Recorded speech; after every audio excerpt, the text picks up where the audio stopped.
What price does love command when kingdoms are at stake? How many chests of gold, how many sprawling territories, how many glittering jewels could truly seal a medieval love match? In the centuries between the 11th and 16th, when royal marriages were the ultimate power play, some dowries weren't just gifts, they were empires. Number 1. Mary, Queen of Scots, and Francis II of France. The mid-16th century saw a delicate dance of power across Europe, and at the heart of this intricate ballet was a young woman destined for a crown, perhaps even two. Mary Stuart, born Queen of Scotland, was a figure of immense political and personal importance. Almost from the moment she drew breath, her claim to the Scottish throne was undeniable, but her claim to the English throne, though more distant, was a constant source of tension and ambition, particularly for the powerful Catholic Guise family in France, who were her maternal relatives. When Mary was just a child, Scotland faced a precarious situation caught between the vying interests of England and France. To secure their alliance and protect Mary from English influence, Scottish nobles sent her to France at the tender age of 5. This was no ordinary boarding school trip. It was a strategic move that set the stage for one of the most significant and opulent marital unions of its time. In France, Mary grew up at the glittering, sophisticated court of King Henry II. She was raised alongside Henry's children, particularly his eldest son Francis. From a young age, it was clear that Mary and Francis were to be married. This was not a sudden decision based on youthful infatuation, but a long-standing agreement, a cornerstone of French foreign policy. Yet within the constraints of their royal destiny, a genuine bond of affection did seem to blossom between the young queen and the Dauphin. Francis, though sickly and reserved, found a spirited and intelligent companion in Mary. She, in turn, found a gentle soul in him. Their shared childhood in the lavish French court, surrounded by tutors, artists, and courtiers, created a unique environment for their relationship to grow. The wedding of Mary and Francis, which took place in April 1558, was an event of unparalleled grandeur and spectacle, a celebration designed to impress and declare the strength of the Franco-Scottish alliance to the entire European continent. Notre Dame Cathedral in Paris, a structure already awe-inspiring, was transformed into a dazzling display of wealth and artistry for the occasion. The streets of Paris were alive with jubilation, decked out in tapestries and banners. Trumpets blared and drums beat a joyous rhythm as the procession wound its way through the city. Dignitaries from across Europe gathered their eyes on the young couple and the symbolic weight of their union. Mary, at 15 years old, was a vision in a gown made of white satin, embroidered with silver and pearls. A stark contrast to the crimson velvet and gold of the French royal family. Her train, impossibly long and heavy, was carried by 6 young noblewomen. Francis, 2 years her junior, was resplendent in robes befitting a future king. The ceremony itself was elaborate, steeped in ancient rituals and traditions, a testament to the power of the Catholic Church in the French monarchy. But beyond the glittering ceremony and the festive atmosphere, the marriage settlement, particularly Mary's dowry, was a matter of immense political and financial importance. Mary's dowry, given by her Scottish kingdom and facilitated by France, was not a traditional transfer of goods or vast sums of money, in the same way some other dowries were. Instead, it focused on securing her personal wealth and status within the French royal family, guaranteeing her future support and influence. It ensured she would be provided for as the Dauphine and then as Queen of France. The agreement included specific provisions for her financial security, guaranteeing her substantial income and a lavish lifestyle. This included an annual payment drawn from French royal revenues, a sum designed to maintain her dignity and position. This was a crucial point, as it meant Mary would not be dependent on her husband's or her in-laws' whims for her daily expenses or her court. She would have her own independent financial means, a rarity for women of her time, even queens. Furthermore, the dowry stipulated that, if Francis died before her, Mary would receive a rich dower, a widow's portion, which included specific lands and revenues in France. This was a significant clause, ensuring that, even if she were to become a widow, she would remain a powerful and wealthy figure in France, not dependent on the good graces of her former in-laws. This provision became incredibly important later in her life. The dowry also likely included jewels, clothing, and other personal effects befitting a queen, though the emphasis was on her secure financial future and her right to specific French revenues. It underscored the French commitment to her as an ally and a legitimate future queen. The marriage of Mary and Francis was not just a personal union. It was a diplomatic masterpiece designed to cement the old alliance between Scotland and France against their common enemy, England. With Mary's distant claim to the English throne, the marriage presented the terrifying prospect to England of a unified Franco-Scottish monarchy, potentially controlling the British Isles. The dowry in this context was not just about Mary's personal wealth. It was an investment in a grander strategy, a statement of intent. The sheer cost of maintaining such a grand wedding and the promises made in the dowry agreement demonstrated France's willingness to pour resources into this alliance. For a brief period, Mary's life was at its zenith. When King Henry II died unexpectedly in 1559, Francis ascended to the throne, making Mary the Queen of France. At just 16 years old, she held 2 crowns. The dowry provisions which had secured her status as Dauphine now guaranteed her position as Queen Consort of France. Her court was filled with Scottish and French nobles, and she wielded significant influence, particularly through her powerful Guy's uncles. However, this period of immense power and prosperity was tragically short-lived. Francis, already frail, succumbed to illness in December 1560, barely 2.5 years after their wedding. Mary, now a widow at 18, found herself in a precarious position. The dower provisions of her marriage agreement immediately came into play. She was guaranteed a substantial income from specific French lands and territories, ensuring she would not be left destitute or powerless. This dower included the wealthy Duchy of Touraine, the Duchy of Berry, and the County of Poitou, all rich territories in France. These lands provided her with a considerable annual revenue, cementing her status as a powerful European royal. Even without a king, the payment of this dower became a complex issue over the years, often a source of diplomatic friction between Mary and the French crown, especially after her return to Scotland.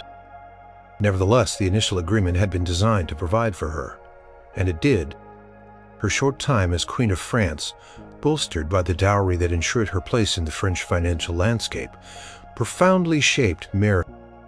It gave her a taste of power, experience in the inner workings of a major European court, and a deeper understanding of continental politics. When she eventually returned to Scotland in 1561, leaving behind the glittering court of France, she carried with her the experience of being a queen consort, a figure of immense prestige whose financial well-being was underwritten by the agreements of her marriage to Francis.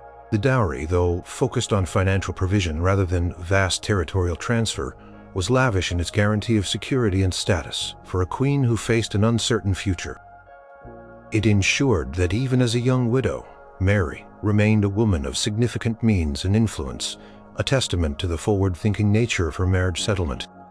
The financial security provided by her dowry allowed her to maintain her own household, her own staff, and her own diplomatic connections, making her a formidable figure in her own right long after the brief reign of her first husband concluded.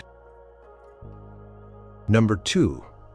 Catherine of Aragon and Arthur, Prince of Wales.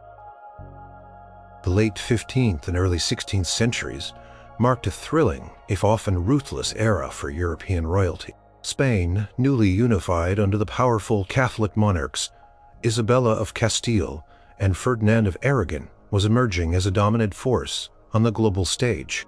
England, still recovering from the Wars of the Roses, was establishing the new Tudor dynasty under King Henry VII, a monarch determined to secure his family's legitimacy and future through strategic alliances.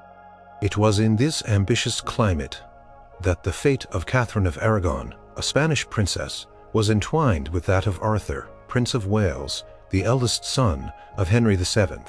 This was not a match born of spontaneous affection, but one meticulously crafted by two of Europe's most astute rulers. Yet for Catherine, it was the first step in a life defined by English crowns, dramatic changes, and an ultimately tragic end.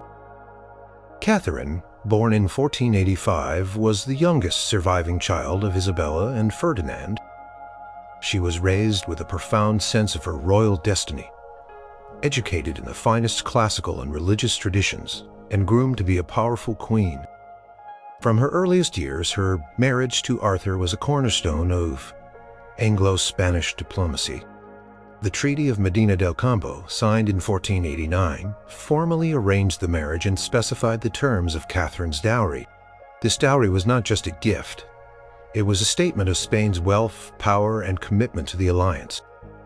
It was also, as events would prove, a source of constant friction and negotiation. The dowry agreed upon was truly colossal for its time: 200,000 gold ducats. To put this into perspective, a ducat was a highly valued gold coin, weighing about 3.5 grams of pure gold. 200,000 of these coins represented an immense fortune, a sum that would be staggering even by modern standards. But the dowry was not just money. It also included a vast collection of precious jewels, magnificent plate made of gold and silver, luxurious tapestries, and richly embroidered gowns. These were not mere personal effects. They were tangible symbols of Spain's grandeur and the princess's high status. The value of the jewels and plate alone was immense, adding significantly to the monetary sum. Transporting such a treasure across the sea was an undertaking of epic proportions. Catherine finally set sail for England in 1501, embarking on a perilous journey that symbolized the momentous change in her life. She arrived in Plymouth in early October, bringing with her not just her personal possessions and entourage, but the physical manifestation of her dowry.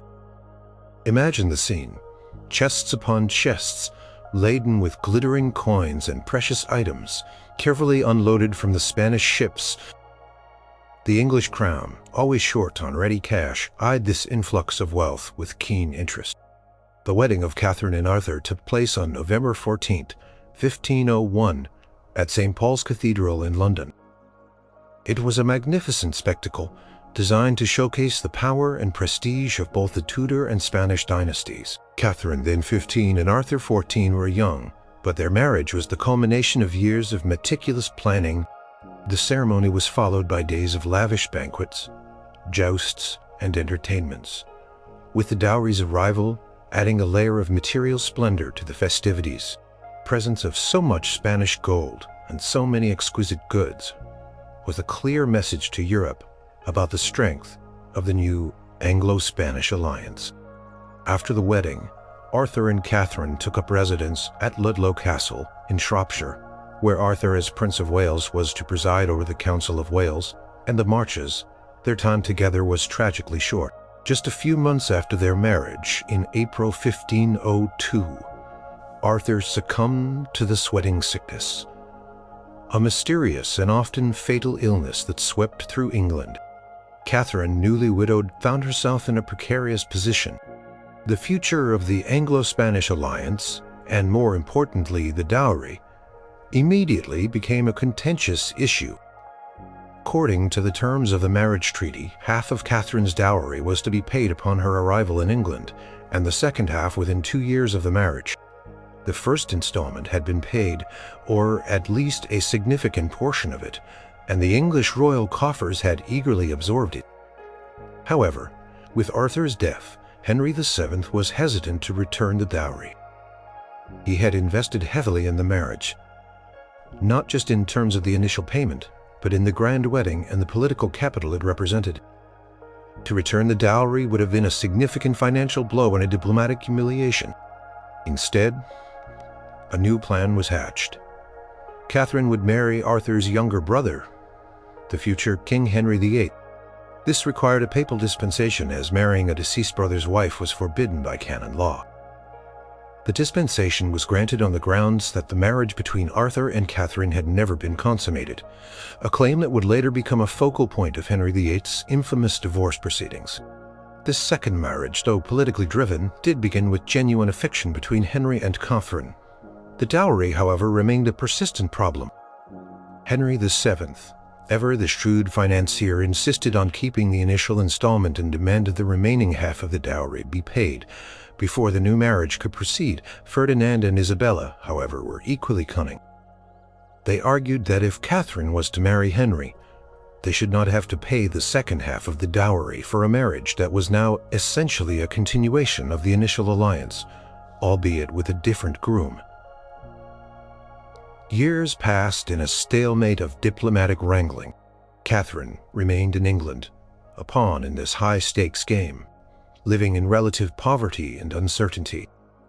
It was not until Henry VII's death and Henry VIII's ascension to the throne in 1509 that the marriage finally went ahead. Even after her marriage to Henry VIII, the full payment of the dowry remained a source of dispute between the English and Spanish crowns for many years. Ferdinand and Isabella, and later, their grandson Charles V, kept English and payment, but rarely delivering the full amount.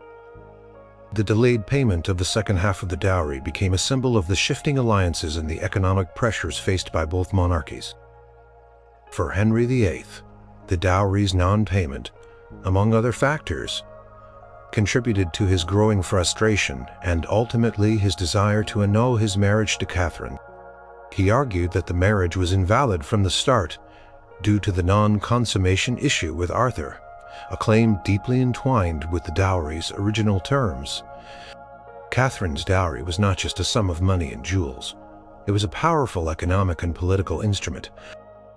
Its value, its delayed payment, and its symbolic weight played a significant role throughout her life, from her arrival in England to her tragic final years.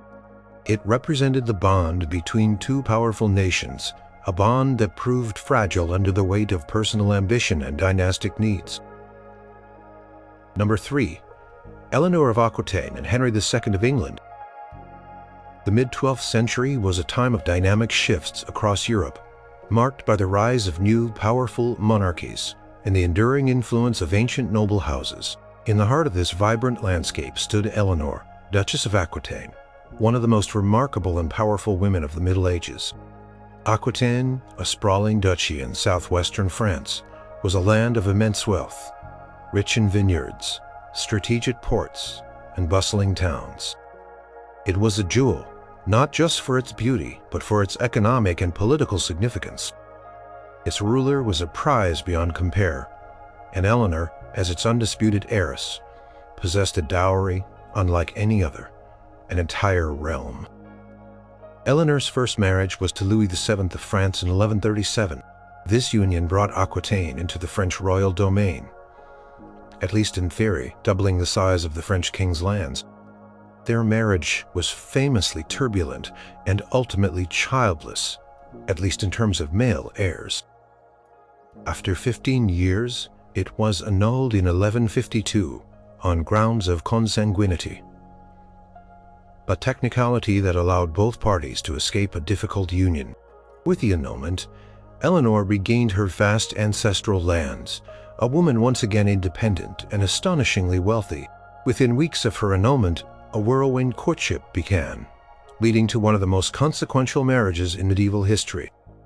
The suitor was Henry Plantagenet, Duke of Normandy, Count of Anjou, and heir to the English throne. He was a dynamic, ambitious, and energetic young man, nearly a decade younger than Eleanor.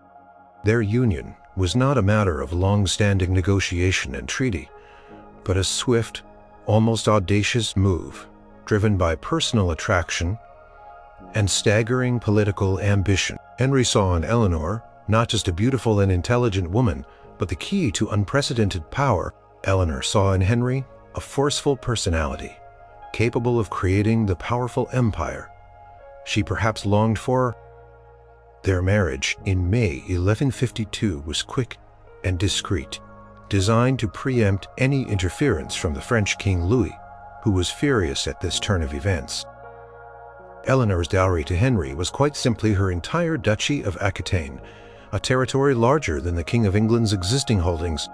Aquitaine included Gascony, Poitou, Limousin, Angoulême, Périgord, and Saintonge. These lands were not just names on a map. They were thriving centers of trade, agriculture, and culture. The annual revenues from these lands were immense, encompassing tolls from rivers and roads, taxes on wine and wool, and feudal dues from countless vassals. For Henry, this meant an immediate and massive boost to his wealth and, crucially, his political influence. He became the undisputed ruler of a vast swathe of western France, a territory that overshadowed the French king's own direct domains. The acquisition of Aquitaine through Eleanor's marriage was a game-changer. When Henry ascended to the English throne as Henry II in 1154, his territories stretched from the Scottish borders down through England across the Channel and deep into France, encompassing Normandy, Anjou, Maine, Touraine, and now the immense Duchy of Aquitaine. This vast domain became known as the Angevin Empire, an empire built largely on the foundation of Eleanor's inheritance.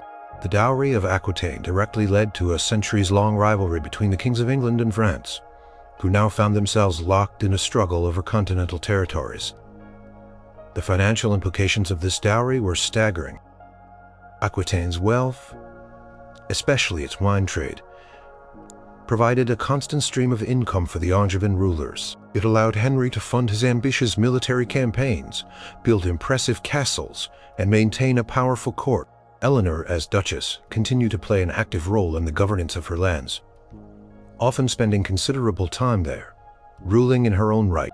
Court at Poitiers became a vibrant center of culture, famed for its patronage of troubadours and for fostering a sophisticated code of chivalry and courtly love.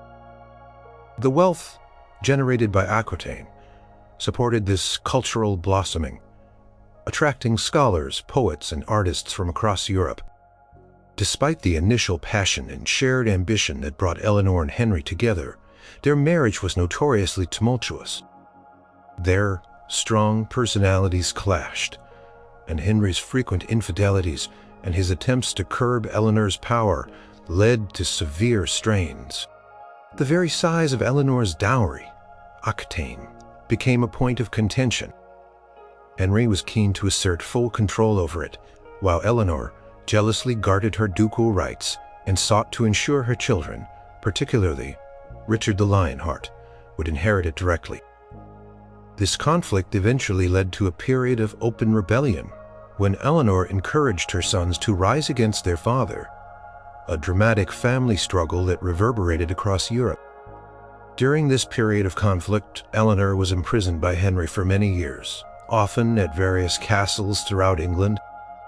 Even during her long confinement, the legacy of her dowry, Aquitaine, remained a crucial component of the Angevin Empire, continued to generate revenue, to be a strategic territory, and to be a source of pride and sometimes contention for her sons. Her release and return to power upon Henry's death in 1189 was remarkable, and she immediately reasserted her authority over Aquitaine, ruling it vigorously in her son Richard's name, and later for her son John. The sheer scale of Eleanor's contribution to the Angevin Empire makes her dowry one of the most lavish in medieval history. It wasn't a collection of jewels or a pile of gold, it was a kingdom in all but name, a vibrant, wealthy, and strategically vital territory that fundamentally reshaped the political map of Europe for centuries. The personal story of Eleanor and Henry, with its initial passionate union, its immense ambition, and its eventual bitter strife, is intrinsically linked to the monumental dowry that set their historical stage. It was a marriage that brought together two powerful individuals and two colossal domains, creating a powerhouse empire whose shadow stretched across the continent.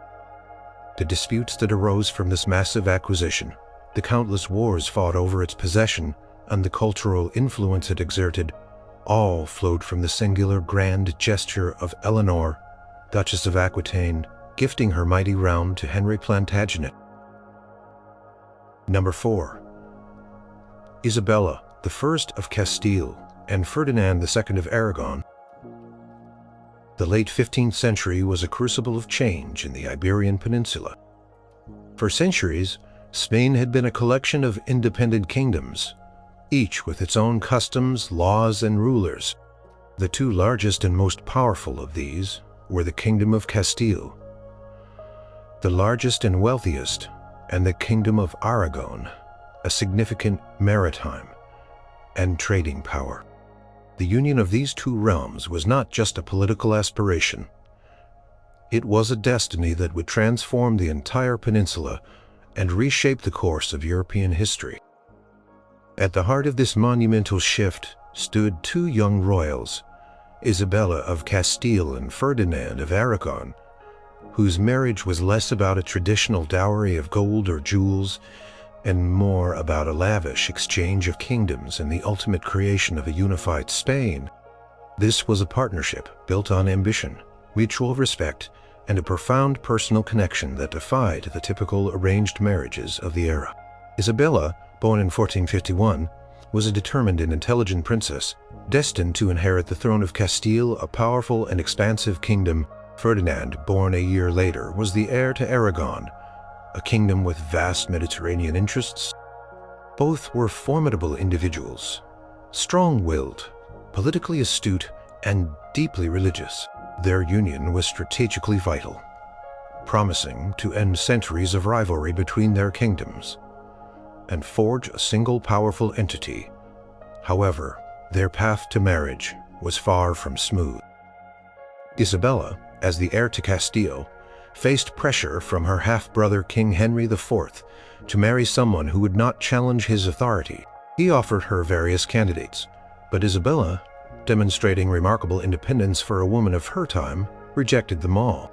She had her own vision for Castile, and she recognized that a marriage with Ferdinand of Aragon offered the best chance for a strong, unified Spain. Their connection was not just political. It was also personal. They corresponded secretly, exchanging portraits and letters, and grew to admire each other's intelligence and strength of character. This was a love match forged in mutual respect and shared grand ambitions. The marriage could not happen without overcoming significant obstacles. Isabella had to secure a papal dispensation, as she and Ferdinand were second cousins.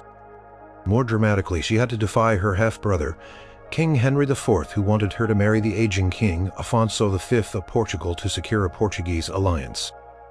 In a bold and courageous move, Isabella secretly slipped away from Henry's court and traveled across Castile to Valladolid, where Ferdinand awaited her. Their wedding took place in October 1469, a quiet ceremony in a small palace, a stark contrast to the lavish displays of other royal marriages, reflecting the urgent and clandestine nature of their union. The dowry in this marriage was unlike any other. Isabella's contribution was the Kingdom of Castile itself. Upon the death of her half-brother, Henry IV, in 1474, Isabella claimed the Castilian throne, sparking a civil war known as the War of the Castilian Succession. This was no mere inheritance. It was a fierce struggle for legitimacy and control. Ferdinand, true to their partnership, fought alongside her, lending his military prowess and political acumen to secure her rightful claim. His dowry was his own Kingdom of Aragon, to which he ascended in 1479 upon the death of his father, King John II. Their marriage was a pact between two equals, each bringing a powerful kingdom to the union, not as a gift from a father to a son-in-law, but as a sovereign ruler uniting with another. The agreement that formalized their joint rule was the Concord of Segovia, signed in 1475. This document was perhaps the most crucial dowry negotiation of all. It established that Castile and Aragon would remain distinct kingdoms with their own laws, institutions, and administrative systems. However, they would be united under a single crown, ruled jointly by Isabella and Ferdinand. This was a testament to their foresight and their understanding that forcing immediate integration would be counterproductive. Instead, they opted for a personal union, allowing each kingdom to retain its unique identity while working together for common goals. All official documents would be issued in the names of both monarchs, and coins would bear their images equally. This was an unprecedented display of power sharing between a king and queen, particularly for Isabella, who asserted her authority in Castile with unwavering determination. The wealth that came with Isabella's dowry of Castile was immense. Castile was a kingdom of vast plains, rich agricultural lands, and important sheep farming, producing valuable wool. Its trade routes, particularly with northern Europe, brought in significant revenue. Furthermore, Castile was the kingdom that financed and launched Christopher Columbus's voyages across the Atlantic, ushering in the Age of Discovery and opening up a stream of unimaginable wealth from the Americas. This future wealth, rooted in Castilian resources, can be seen as the ultimate lavish dowry in terms of its long-term impact on Spain and the world. Ferdinand's dowry of Aragon, with its strong maritime traditions, brought access to Mediterranean trade networks and naval power. Their joint reign, built on this extraordinary dowry of kingdoms, was a period of astonishing transformation. Together, they pursued a policy of unifying Spain, completing the Reconquista with the conquest of Granada.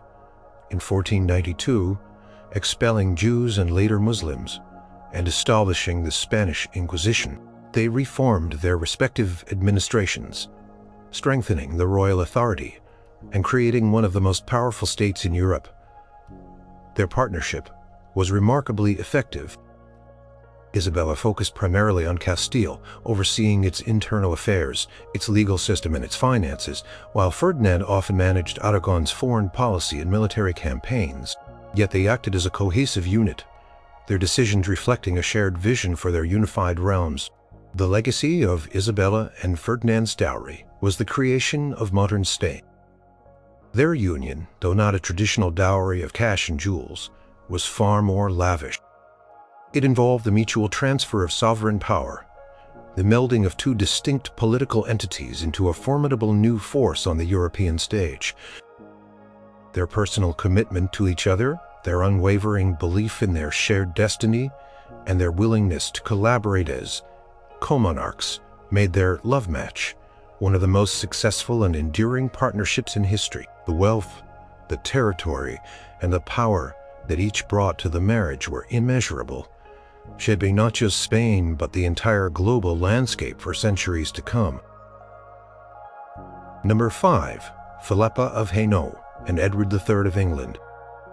The early 14th century in England was a period of intense political upheaval and uncertainty.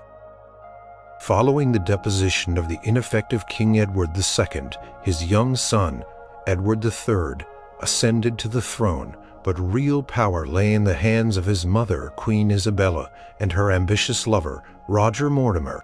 For the stability of the realm and the legitimacy of the new king, a strong foreign alliance was essential, and a strategic marriage was the surest way to secure it. Across the Channel in the prosperous Low Countries lay the county of Hainaut, a strategically important territory with powerful connections. It was here that the gaze of the English court, and particularly Queen Isabella, fell upon the young Philippa, daughter of William I, Count of Hainaut. This was an arranged marriage, undoubtedly, but it blossomed into one of the most genuinely affectionate and enduring partnerships in English royal history. Philippa of Hainaut was born in 1314, a princess from a wealthy and influential lineage. Her family, with its strong ties to the Holy Roman Empire and France, held significant sway in continental politics. Even as a child, Philippa was considered a strong candidate for an advantageous marriage. When Queen Isabella fled England with her son Edward to seek support against her husband Edward II, she found refuge and an ally in William I of Hainaut. It was during this time that Isabella, ever the shrewd politician, observed young Philippa. She was reportedly impressed by Philippa's sweet nature, good sense, and agreeable disposition, qualities that would prove invaluable in her future role as queen. A marriage agreement was quickly struck between Edward and Philippa, cementing the alliance between England and Hainaut. The dowry for Philippa of Hainaut was substantial, reflecting the wealth and importance of her family and the strategic value of the alliance. It was agreed that Philippa would bring with her the considerable sum of £20,000 sterling. In the 14th century, this was a truly immense amount of money, enough to fund a significant military campaign or to undertake massive building projects. This dowry was not simply a personal gift. It was a vital infusion of cash into the English royal coffers, which had been depleted by years of mismanagement and civil strife. Dowry helped to stabilize the English monarchy's finances at a critical juncture. But the dowry was not just monetary, it also included a rich array of luxurious goods. Philippa's father, Count William, provided magnificent jewels, fine silver plate, and richly embroidered textiles, all contributing to the splendor of her new life in England. The dowry also included a large number of horses carefully selected for their quality and utility necessary for a royal household and for military endeavors. Perhaps even more significantly, the dowry included the support of Hainault's formidable mercenary forces. The English crown hired a contingent of Hainault's highly skilled crossbowmen and pikemen, led by Count William's brother John of Hainault. These experienced soldiers played a crucial role in the campaign that led to the downfall of Edward II, and Mortimer, effectively putting Edward III firmly on his throne. This military aid, funded by the dowry and secured through the alliance, was invaluable. Philippa arrived in England in December 1327 and was married to Edward III on January 24, 1328, at York Minster. Edward was just 15 years old, and Philippa was 13. Despite their youth and the political nature of their union, the marriage quickly developed into a deep and lasting partnership. From the outset, Edward showed genuine affection for his young queen, and she in turn proved to be a loyal and steady presence in his tumultuous reign. Their wedding, though more modest than some later royal spectacles due to the ongoing political instability, was nevertheless a significant event marking the beginning of a new chapter for the English monarchy as Queen Philippa quickly became a beloved figure. She was known for her kindness, her common sense, and her unwavering devotion to her husband and children. She was a prolific mother, giving birth to 14 children, including many sons who would become powerful figures in their own right. Her role in ensuring the continuation of the Plantagenet line was paramount. Her calm demeanor provided a steadying influence for Edward, who was known for his restless energy and military ambitions. The dowry continued to play a role in their early married life. The financial component helped Edward establish his own independent authority, enabling him to assert his control over the kingdom, ultimately leading to the overthrow of Isabella and Mortimer in 1330. The wealth from Hainault provided a crucial financial cushion that allowed Edward to consolidate his power and begin to embark on his own ambitious projects, which would eventually lead to the 100 Years' War. Philippa was not just a domestic figure. She was a significant political asset. During Edward's frequent absences on military campaigns in France, she often served as regent of England, capably governing the realm and defending it from Scottish incursions. One notable instance was her leadership during the Battle of Neville's Cross in 1346, where she rallied English forces to a decisive victory against the Scots, capturing their king, David II. Her presence on the battlefield, embodying strength and resolve, was a testament to her character and her active participation in her husband's reign. The stability and confidence she brought to the English court, supported by the initial financial and military boost of her dowry, were invaluable to Edward's successes. The lavish nature of Philippa's dowry was not just in its monetary value, but in the multifaceted support it provided. It brought much-needed funds, valuable goods, and crucially strategic military aid at a time when the English throne was vulnerable. This allowed Edward III to not only secure his position, but also to build the foundations of a powerful, confident kingdom. Their marriage, often described as a genuine love match that deepened over their 40 years together, became a model for royal harmony and effective co-rule.